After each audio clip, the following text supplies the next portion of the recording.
Estamos de vuelta con más de Buenos Días por BPI TV. Hoy es miércoles de inmigración y ya está con nosotros el doctor Guillermo Nolivos para darnos todos esos consejos y para responder a todas sus preguntas. Doctor, buenos días, bienvenido. Hola Marjorie, buenos días, ¿cómo estás? Bien, doctor, feliz de estar con usted en esta ventanita informativa, un poco más adelantada que usted con el cafecito y ya listos con todas Ah, las preguntas y lo que ha ocurrido en migración. así estamos, Salud. disfrutando ese cafecito de la mañana, ¿verdad? Tan rico con Sí, este sol doctor, cómo fabuloso en la renueva el ánimo Florida. el cafecito caliente en las mañanas. Claro que sí, claro que sí. Doctor, Bueno, sí, vamos a cuéntame, comenzar con las cuéntame. noticias. Justamente este martes presentaron en el Congreso una propuesta de reforma migratoria para reducir la llegada de los migrantes. Y uno de los puntos claves que quisiera que nos explique es este proyecto de ajuste del sistema de asilo. ¿De qué va este tema del ajuste? ¿Es una buena noticia? ¿Cómo lo podemos asumir? Bueno, primero tenemos lo del Dignity Act, ¿verdad? Que fue presentado, el proyecto que fue presentado por dos representantes, una de Texas y otra de Florida. Y bueno, por lo menos es una bienvenida, le damos la bienvenida a esfuerzos bipartidistas de conseguir una solución finalmente a esta crisis tan grande migratoria que estamos pasando por el país.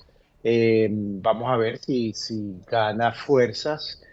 Acuérdate que es una propuesta, todavía no es una ley, es simplemente una idea que están proponiendo estas dos representantes.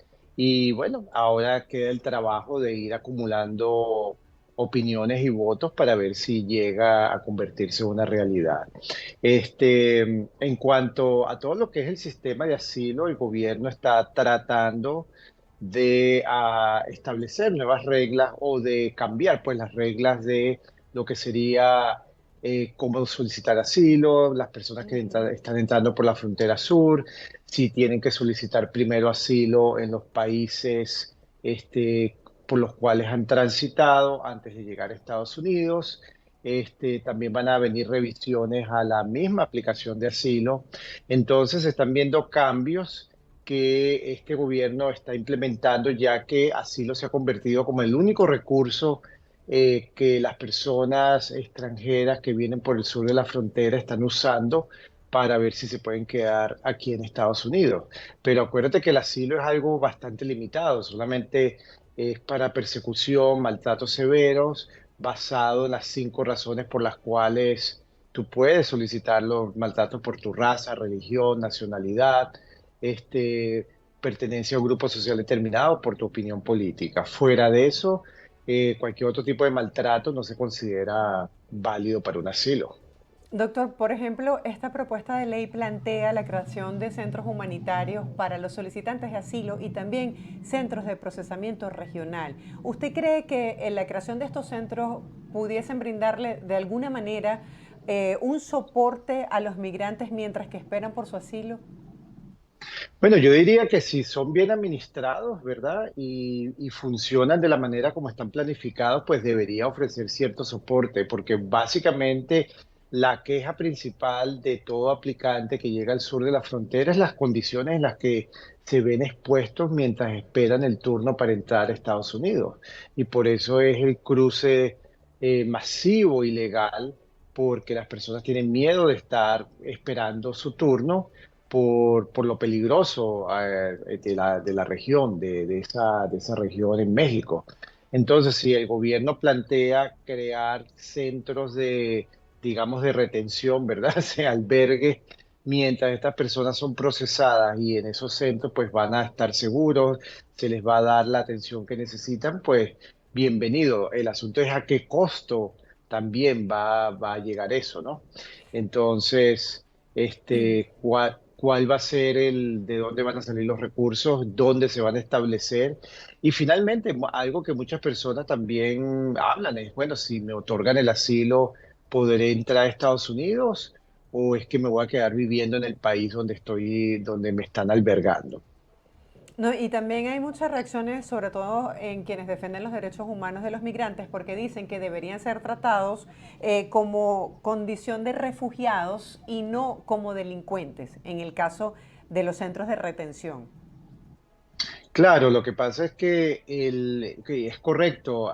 El asunto es que no hay una percepción todavía de desplazamiento. Acuérdate que en otros continentes esto se maneja desde el punto de vista de que eres un desplazado, es una persona que viene huyendo de una tragedia inmensa en tu país, en tu región, y esas regiones generalmente están sacudidas con guerras, ¿verdad? Con guerras horribles, violentas, y el fenómeno latinoamericano es un fenómeno distinto, porque aunque no tenemos una guerra que está desgarrando las sociedades de los países, tenemos regímenes y condiciones que hacen que la gente se vaya de esos países porque las condiciones son tan infrahumanas que no las soportan. Entonces están buscando nuevas oportunidades, arriesgándose a cruzar selvas y países de manera ilegal. Entonces, claro, es un desplazamiento, pero distinto, de una fuente distinta. Entonces deberían considerar eso también como una manera de desplazamiento y estos centros ser considerados como centros de atención a personas desplazadas, llámelos refugiados, buscadores de asilo, pero todo el mundo merece también una atención digna. Claro, así es. Doctor, por cierto que quiero consultarle sobre esta noticia reciente de que Nueva York está solicitando de alguna manera se posponga esta ley antiquísima que los obliga a atender a los migrantes por los altos costos que ha significado.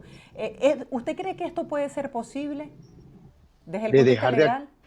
de dejar de atender a los inmigrantes por los Sí, altos costos por que los tienen. costos que les ha traído el hecho de tener que pagar hoteles para garantizarles vivienda por un tiempo.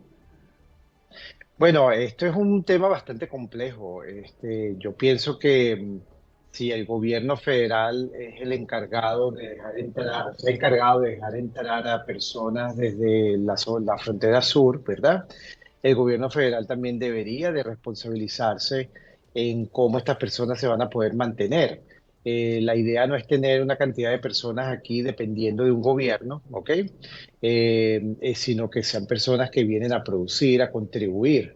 Entonces, eso es algo que hay que verlo con mucho cuidado porque sí es verdad que hay que darle una mano a la persona mientras se establece, pero luego esto puede causar que a largo plazo se vuelva una carga, ¿ok? Entonces, sí me parece que el gobierno estatal debería hablar con el gobierno federal porque los ciudadanos del estado con mucha razón pueden ver por qué nosotros tenemos que encargarnos de estas personas cuando nosotros no le dimos la entrada al gobierno federal que las dejó entrar, ok, muy bien, pero entonces también encárguense de cómo estas personas van a ser reinsertadas en la sociedad y eso es una falla muy grande que yo veo en toda esta mecánica migratoria en los últimos años aquí en Estados Unidos, que no hay, parece un plan bien puesto para que estas personas que están llegando puedan trabajar, puedan contribuir mientras se determina si se pueden quedar o no, sino simplemente las dejan pasar, pero no les dan un permiso de trabajo, no les dan documentación, estas personas están en el limbo y terminan siendo las comunidades afectadas las que tienen que cargar con el costo de eso. Entonces, es una desorganización muy grande por parte del gobierno federal, que son los que están los responsables al final del día de todos estos inmigrantes que están entrando. Así es, esa ha sido la exigencia, la petición, más bien que han hecho muchos migrantes que ya están de este lado y que lo que quieren es Ujú, trabajar. Doctor, comenzamos correcto. con las preguntas de los televidentes. Nos llega así una pregunta de la audiencia. Buen día, doctor. ¿Puedo salir de los Estados Unidos con pasaporte vencido a otro país teniendo residencia permanente por matrimonio? Gracias. Bueno, tú puedes salir de Estados Unidos con tu pasaporte vencido si una línea aérea te permite montarte en un avión con ese pasaporte vencido, ¿verdad? Entonces es algo que tú tienes que consultar dependiendo al país donde vas a ir. Si ese país acepta a venezolanos, me imagino, o cualquier otra nacionalidad con pasaportes vencidos. Estados Unidos no te va a poner ninguna traba para que tú salgas del país. Acuérdate que aquí no se hace inmigración al salir, solamente se hace al entrar. Entonces, va a ser el país al que tú vas a visitar si te vas a entrar con ese pasaporte vencido o no. Entendido. Ingrid Torres nos dejó su pregunta en el canal de YouTube y nos dice así, si ya tengo la residencia permanente por matrimonio, bueno, esa es la misma, coincide con la pregunta anterior que ya usted aclaró el tema Ah, de ok. que tiene que buscar la información en el país donde va a viajar. Mi ¿Dónde va a sobrina viajar? entró con la I-220A y no aplicó para asilo político, doctor. ¿Qué puede hacer? Pregunta Pilar. Su hija entró, a su hija la dejaron entrar bajo palabra, ¿verdad? Eso es lo que es el formulario I-220A. Si no aplicó por asilo, pues si ya pasó el año, va a ser muy difícil que le, dé le apruebe un caso de asilo, a menos que tenga una explicación de esa tardanza. Si ella se casa con un ciudadano americano, probablemente va a tener problemas de conseguir la residencia dentro de Estados Unidos porque no todos los funcionarios y no todas las jurisdicciones reconocen una I-220A como una entrada legal a los Estados Unidos, como una admisión o una inspección a los Estados Unidos. Entonces va a depender del oficial que revise su caso, si le acepta o no ese argumento, porque hay que hacer un argumento legal de que esa liberación bajo palabra fue una admisión a los Estados Unidos, para que ella pueda obtener su residencia sin necesidad de salir del país. Avanzamos con las preguntas, doctor. Nos dicen así, ¿yo puedo tener un caso de asilo y al mismo tiempo uno de visa juvenil? Nos pregunta un televidente. Sí, no hay una norma que diga que tú o sigues este caso o sigues con el otro y tienes que abandonar el primero. No existe ese tipo de regla. Tú puedes tener un caso de asilo en proceso y tu visa juvenil también en proceso. Lo que sí va a llegar un momento en donde tú vas a tener que decidir si vas a continuar con el uno o con el otro, dependiendo de qué tan fuerte tú veas tu caso de asilo, porque quizás te llamen a una entrevista o en la corte te llegue el día de la audiencia para defender tu caso de asilo, y si tú crees que tu caso de asilo no va a llegar, no va a dar la talla, entonces vas a tener que renunciar ahí a tu caso para continuar con la visa juvenil. Doctor, porque la visa juvenil es temporal, en cambio el asilo sí puede llevar la residencia. No, la visa juvenil también te lleva a la residencia, ¿ok? Un beneficio otorgado a niños abandonados, ¿ok? Por uno o ambos padres. Y esa visa al final te permite aplicar para que te conviertas en residente permanente. Y si la persona está en esa disyuntiva, ¿cuál de las dos recomienda usted? Por ejemplo, si tiene un caso sólido de asilo. Si tienes un caso sólido de asilo, yo iría por mi caso de asilo. Si tenemos, lo que pasa es que es bastante difícil determinar, bueno, si es sólido, tienes las evidencias, pues lo vas a ganar. Pero si estás en una jurisdicción con un juez que tiene muy bajo porcentaje de aprobación y la visa juvenil un pasaje seguro a la residencia, pues yo me iría por la visa juvenil si el juez de asilo que me corresponde es un juez difícil. Ahora, si tú tienes un juez amigable, un caso sólido, pues yo iría con el caso de asilo, porque ya una vez aprobado el asilo, lo que tienes que esperar es un año, bueno, menos de un año para solicitar la residencia, que luego es un proceso administrativo y te va a llegar, pues. Doctor, sabemos que cada funcionario decide según su propia discreción, pero ¿han habido casos en los que la persona tenga un caso de asilo sólido, con evidencias, con buen argumento, y que se lo hayan negado quizás por alguna preconcepción con respecto a las nacionalidades, alguna desaveniencia? Bueno, fíjate, en la oficina de asilo, lamentablemente, cuando te niegan un caso, no te dan razones, ¿verdad? Simplemente Ya. te dan unas razones un poco vagas, ¿no? Por ejemplo, su testimonio fue contradictorio con las evidencias, ¿ok? Así que usted se consideró no creíble. O usted fue creíble en todo lo que contó, sin embargo, lo que le pasó no llega a los niveles de persecución y por lo tanto no creemos que usted tenga un miedo fundado de persecución si regresa a su país. Entonces, nunca hay una razón que te diga por qué, con detalles, ¿verdad? ¿Qué fue, por qué te niegan el caso? Pero sí puede ocurrir casos que son, que uno los considera que son fuertes, que son sólidos, y el oficial no los aprueba, pero luego en la corte el resultado es distinto y la persona termina con su asilo. Y se ha dado el caso, por ejemplo, que en la entrevista no le aprueben el caso y en la corte se puede hacer una mejor sustentación del caso y se lo aprueben. Sí, sí, sí. Nosotros hemos ganado casos de esa manera.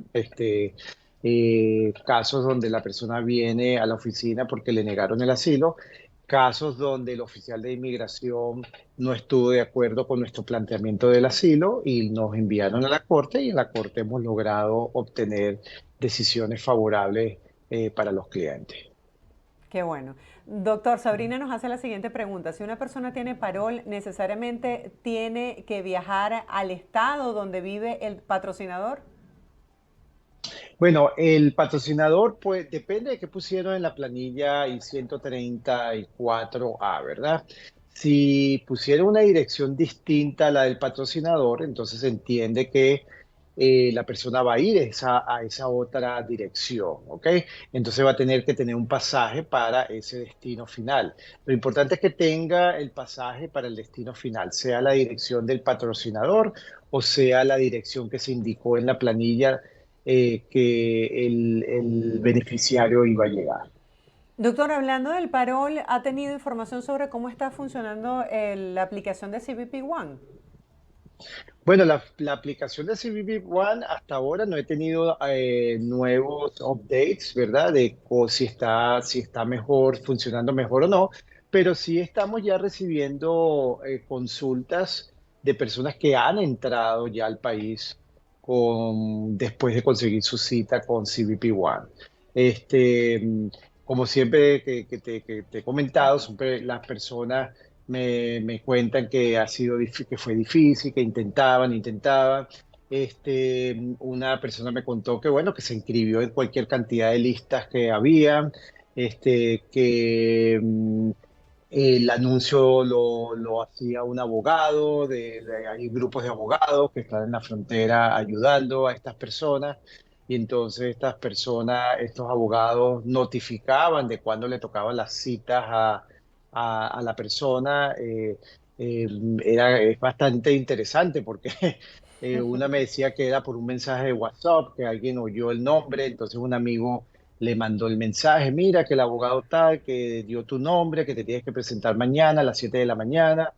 Y, o sea, es algo insólito, de verdad, cómo está funcionando esto en la frontera. Uno cree que es algo más automatizado y parece mentira, pero me recuerdo cuando tenías que ir tú a la DX en Venezuela a las 5 de la mañana para agarrar un numerito. Sí. Sí, Sí. doctor, he tenido testimonios de personas que ya tienen 3 meses aquí y aún no les llega el permiso de trabajo. No sé qué información tiene sobre esto. También, los tiempos varían muchísimo. Colegas me cuentan que cuando lo hacen online, y no siempre es así, pero han tenido casos que se lo aprueban el mismo día, como han tenido casos que llevan 4 meses en espera, y es el mismo proceso, una tarjeta de permiso de empleo por primera vez por asilo, por ejemplo. Entonces tiene un cliente que en una semana fue aprobado, tienen otros que llevan 4 meses esperando. Así que la falta de uniformidad es la regla en estos momentos. No, y con las restricciones con respecto a la contratación de personas que no tengan el permiso de trabajo, hace la situación más compleja, por lo menos aquí en Florida. No, claro, por supuesto. El hecho en Florida es bastante penoso porque entonces la licencia de conducir, el peligro de que estés con alguien ilegal y te detengan, y eso, las consecuencias que eso pueda tener, tú sabes, en tu récord, es bastante preocupante. Sí. Doctor, continuamos con las preguntas. Nos dicen así, yo soy venezolano, quiero ir de turismo en el mes de diciembre a Estados Unidos porque tengo un familiar en Nueva York. ¿Cómo hago? Si usted quiere venir de turismo, debe solicitar una visa de turista ante el consulado El consulado que te corresponde inicialmente es el de Bogotá, pero como eres venezolano, puedes también ir a otros consulados y solicitar tu visa de turista. Doctor, si meto mi solicitud, nos preguntan por aquí, abogados, si meto mi solicitud de asilo en Florida y luego me cambio de estado, ¿el asilo continúa en su juicio en Florida o cambia automáticamente al nuevo estado o yo debo informar esto? Bueno, mira, depende de dónde está tu caso, ¿verdad? Si tú estás ante la oficina de asilo, o sea, que es un asilo afirmativo, entonces tú al notificar inmigración que te mudaste, el caso automáticamente se muda a la jurisdicción correspondiente, ¿ok? Al menos que te estés mudando dentro de la misma Florida y le corresponda a la misma oficina de asilo de la Florida, sea la de Miami o la de Tampa, creo que es la otra, ¿no? Entonces, ahora si te mudas de estado, entonces le tocará a otra oficina de asilo.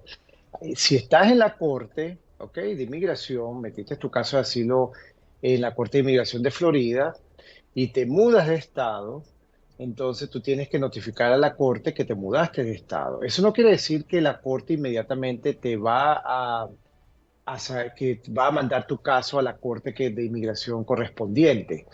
Es algo que los jueces pueden hacer unilateralmente, pero por lo general es la persona que se muda la que tiene que hacer una moción para solicitar que su caso sea trasladado, o sea movido pues a la nueva corte. Entonces, si tú vives en Florida, te mudaste para North Carolina, entonces, y tú quieres que tu caso se mude, ¿verdad? Para North Carolina, entonces vas a tener que hacer un escrito en la corte pidiendo que tu caso ahora lo manden a la corte de North Carolina. Doctor, nos preguntan lo siguiente, abogado. Yo tengo mi caso de visa juvenil con acción diferida. ¿Cuándo puedo hacer el ajuste de estatus? El ajuste de estatus tienes que hacerlo una vez que el calendario de visas te informe que ellos están procesando los casos introducidos en ciertas fechas, ¿verdad? Entonces, es importante que tú tengas en mente cuál fue la fecha en que tú mandaste tu solicitud de visa de especial, ¿ok? Juvenil, inmigrante, para entonces tú buscar en ese calendario si ya te corresponde o no aplicar para la residencia permanente. Tenemos un interrogante y nos dicen así, estoy en Venezuela, quiero saber si puedo salir del país mientras que me llega la respuesta de parol humanitario. Sí, no, en las regulaciones no hay ninguna exigencia que tú tengas que estar en Venezuela mientras sale esa aprobación del parol humanitario. Un televidente nos dice lo siguiente, él dice que tuvo una expulsión express y ya cumplió el castigo. ¿Tiene que solicitar perdón para poder optar ahora a la visa de turista? No debería porque ya pasó el tiempo del castigo, así que él tiene que simplemente hacer su solicitud y explicar sus razones de viaje y sus lazos con el país de origen. Abogado, tengo una petición aprobada de una hermana que es ciudadana desde el año 2008. ¿Cuánto me falta? Desde el año 2008, Son 15 años, ¿no, doctor? son como 15 15 años. años. Déjame revisar Visa Bulletin para ver qué Como tenemos. para este año, ¿no? Como me dijo 2008, ¿verdad? Ajá. Ajá. Entonces, hermana de ciudadano americano. Vamos a esperar mientras se carga. Aquí te tengo. Esa persona es F4. Están procesando febrero del 2008. Así que dependiendo del mes, ¿ok? Calcula que este boletín cada mes se mueve un mes, ¿verdad? En el boletín. Entonces, si el boletín de mayo es febrero del 2008, el boletín de junio será marzo del 2008 y así sucesivamente. Así que Ok. ya estás en la recta final. Ay, sí, ya falta menos. Son Ya 15 años, es falta menos. bastante, doctor. Sí, Nos es dicen así, bastante. tengo una relación estable con mi pareja y tenemos un hijo, pero no estoy casada. Estamos en Estados Unidos, podríamos aplicar para la reunificación familiar, así no estemos casados. Primero que tú tienes que tener un estatus aquí en Estados Unidos, ¿verdad? Que te permita pedir un inmigrante, ¿ok? Entonces, reunificación familiar significa que una persona que está estable aquí en Estados Unidos, tiene un estatus, aplicó Ujú. para un pariente y entonces ese pariente está fuera y por reunificación familiar quiere que entre a Estados Unidos. Entonces la aplicación tiene que estar aprobada y el consulado o la agencia especializada en el trámite de visas tiene que entonces invitar a este extranjero a que aplique para poder reunificarse aquí con sus parientes en Estados Unidos. Así que si no tienes una aplicación aprobada, no estás casada porque no hay vínculo, entonces no creo que tu caso sea para este tipo de beneficio. Nos dicen así, soy una residente desde hace 8 años. ¿Puedo pedir a mis hijos para que vengan conmigo? ¿Hay un tiempo límite, abogado, para estar con la residencia? ¿O Un puede tiempo estar una persona límite. toda la vida sin querer ser ciudadano, por Una ejemplo? persona puede vivir toda la vida sin querer ser ciudadano, eso es válido, ¿ok?